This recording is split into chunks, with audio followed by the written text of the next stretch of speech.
यह कहानी श्रद्धा, भक्ति और धर्म के प्रति सच्ची आस्था के महत्व को उजागर करने के उद्देश्य से प्रस्तुत की गई है।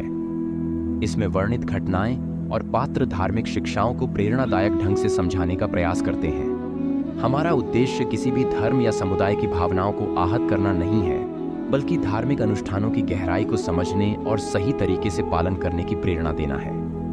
कृपया इस कहानी को उसी भावना के साथ देखें। कहानी शुरू करने से पहले आइए एक पल के लिए सोचें कि हम कितनी बार धार्मिक अनुष्ठानों का पालन करते हैं केवल इसलिए कि यह हमारी परंपरा है। हम मंदिरों में जाते हैं, गंगा में डुबकी लगाते हैं और पूजा पाठ करते हैं, लेकिन क्या हमने कभी सोचा है कि क्या इन कर्मकांडों से हमें वाकई वह शांति और मोक्ष मिल रहा है जिसकी हम तलाश में हैं? सच्चाई यह है कि किसी भी धार्मिक क्रिया का असली फल तभी मिलता है जब हमारे भीतर सच्ची श्रद्धा और विश्वास हो। बिना विश्वास के किया गया कोई भी कार्य केवल एक औपचारिकता बनकर रह जाता है। आज की कहानी हमें यह सिखाएगी कि श्रद्धा और विश्वास के बिना गंगा में स्नान करना महज एक परंपरा है, लेकिन सच्चे मन से किया गया वही स्नान हमें पापों से मुक्ति दिलाने में सक्षम है। तो चलिए इस प्रेरणादायक कथा के माध्यम से जानते हैं कि कैसे एक साधारण स्नान भी हमारी आत्मा को शुद्ध कर सकता है, अगर हम उसमें अपनी पूरी श्रद्धा और विश्वास डाल दें। आइए इस कहानी के माध्यम से आत्मा की गहराइयों में उतरते हैं और जानें कि सच्ची भक्ति और विश्वास का क्या महत्व है। दोस्तों, कहानी अगर अच्छा लगे तो वीडियो को लाइक और कमेंट करें और दोस्तों के साथ शेयर करें। अगर आप पहली बार वीडियो देख रहे हैं तो चैनल को सब्सक्राइब करें ताकि जब भी हम इसी तरह वीडियो अपलोड करेंगे तो आपको नोटिफिकेशन मिल जाए। चलिए फिर कहानी में लौटते हैं। हरिद्वार का पवित्र नगर, जहां आस्था और श्रद्धा की अद्भुत धारा प्रवाहित होती है। यह वही स्थान है जहां गंगा नदी पर्वतों से उतरकर समतल भूमि पर प्रवेश करती है। यहाँ की पवित्रता और शांति अद्वितीय है। हर रोज हजारों श्रद्धालु इस स्थान पर आते हैं, गंगा में डुबकी लगाते हैं और हर हर गंगे के जय घोष के साथ अपने पापों से मुक्ति पाने का प्रयास करते हैं। एक दिन भगवान शिव और मां पार्वती ने स्वर्ग से इस स्थान पर भ्रमण करने का निर्णय लिया। वे एक साधारण दंपति के रूप में हरिद्वार के पवित्र घाटों पर पहुंचे। वहां का दृश्य अत्यंत मनमोहक था। गंगा के निर्मल जल में स्नान करती भीड़, उनके चेहरे पर प्रसन्नता की झलक और उनके होठों पर भक्तिमय मंत्रों का उच्चारण, यह सब देखकर मां पार्वती बहुत प्रभावित हुईं। जब मां पार्वती ने देखा कि सहस्त्रों मनुष्य मां गंगा में स्नान कर रहे हैं तो उनके मन में एक प्रश्न उठा। उन्होंने भगवान शिव से कहा, प्रभु, ये लोग इतने उत्साह और श्रद्धा से गंगा में स्नान कर रहे हैं, लेकिन उनके चेहरे पर अब भी वही पापमय भाव दिख रहा है। क्या गंगा का जल अब उतना पवित्र नहीं रहा?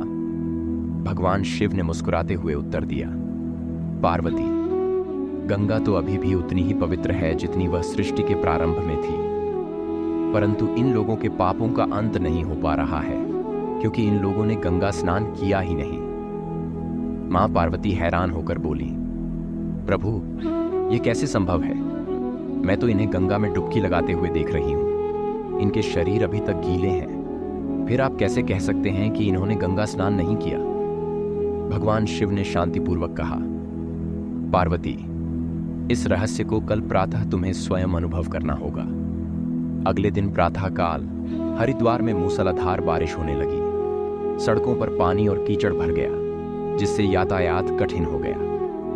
भगवान शिव ने वृद्ध व्यक्ति का वेश धारण किया और एक गड्ढे में बैठ गए, मानो वे वृद्धावस्था के कारण उसमें गिर गए हों और बाहर निकलने में असमर्थ हों।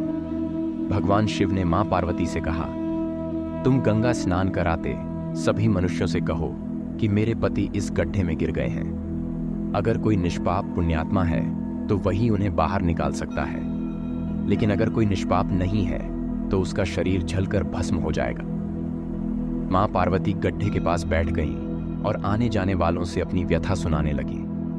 हर कोई उनकी करुण पुकार सुनकर रुक जाता। मां पार्वती की सुंदरता और उनका दुख देखकर कई लोग उनकी मदद के लिए आगे आए, लेकिन जैसे ही वे वृद्ध व्यक्ति को गड्ढे से बाहर निकालने के लिए हाथ बढ़ाने लगे, मां पार्वती उन्हें चेतावनी देती, अगर तुम निष्पाप हो तो ही मेरे पति को बाहर निकालना, अन्यथा तुम भस्म हो जाओगे। यह सुनते ही अधिकांश लोग पीछे हट जाते। उन्हें अपने भीतर के पापों का स्मरण हो आता और वे डर से कांप उठते। कुछ लोग सोचते कि क्यों हम इस वृद्ध के लिए अपनी जान जोखिम में डालें, और बिना कुछ कहे आगे बढ़ जाते। इस प्रकार सुबह से शाम हो गई, लेकिन किसी ने भी वृद्ध को बाहर निकालने का साहस नहीं किया। शाम के समय एक युवा व्यक्ति वहां से गुजरा। उसके हाथ में एक लोटा था जिससे वह गंगा जल ले जा रहा था। मां पार्वती ने उसे भी अपनी व्यथा सुनाई। युवक ने बिना किसी झिझक के वृद्ध व्यक्ति की मदद के लिए हाथ बढ़ाया। मां पार्वती ने उसे भी वही चेतावनी दी जो उन्होंने दिन भर में अन्य सभी को दी थी। युवक ने आत्मविश्वास से कहा, माता, मैं अभी अभी गंगा में स्नान करके आया हूं। गंगा स्नान के बाद तो सभी पाप नष्ट हो जाते हैं। मैं आपके पति को बाहर निकालूंगा। और वह बिना किसी डर के वृद्ध व्यक्ति को गड्ढे से बाहर निकाल लाया। जैसे ही युवक ने वृद्ध को बाहर निकाला, भगवान शिव और मां पार्वती ने अपने वास्तविक स्वरूप में दर्शन दिए। भगवान शिव ने युवक की श्रद्धा और विश्वास की प्रशंसा की और कहा, पार्वती, देखो, इस युवक ने गंगा स्नान के महत्व को समझा और पूरी श्रद्धा से स्नान किया, इसलिए यह निष्पाप है और इसे कोई भय नहीं था। भगवान शिव ने युवक को आशीर्वाद दिया और कहा, तुम्हारी श्रद्धा और विश्वास ने तुम्हें सच्चा भक्त सिद्ध किया है। जाओ, तुम्हें जीवन में किसी भी संकट का सामना नहीं करना पड़ेगा। कहानी का अंत भगवान शिव और मां पार्वती के संवाद से होता है। भगवान शिव ने मां पार्वती से कहा, गंगा स्नान का वास्तविक फल तभी मिलता है जब व्यक्ति पूरी श्रद्धा और विश्वास के साथ उसमें स्नान करता है। जो लोग मात्र दिखावे के लिए या बिना सच्चे मन के गंगा में स्नान करते हैं, उन्हें इसका फल नहीं मिल पाता। यह कहानी हमें यह सिखाती है कि किसी भी धार्मिक क्रिया की सफलता का मूल तत्व श्रद्धा और विश्वास है। बिना सच्चे मन और आस्था के कोई भी पूजा, प्रार्थना या धार्मिक अनुष्ठान सफल नहीं हो सकता। इसलिए जब भी हम किसी धार्मिक क्रिया में भाग लें, तो हमें सच्चे मन से पूरी श्रद्धा और विश्वास के साथ उसे करना चाहिए।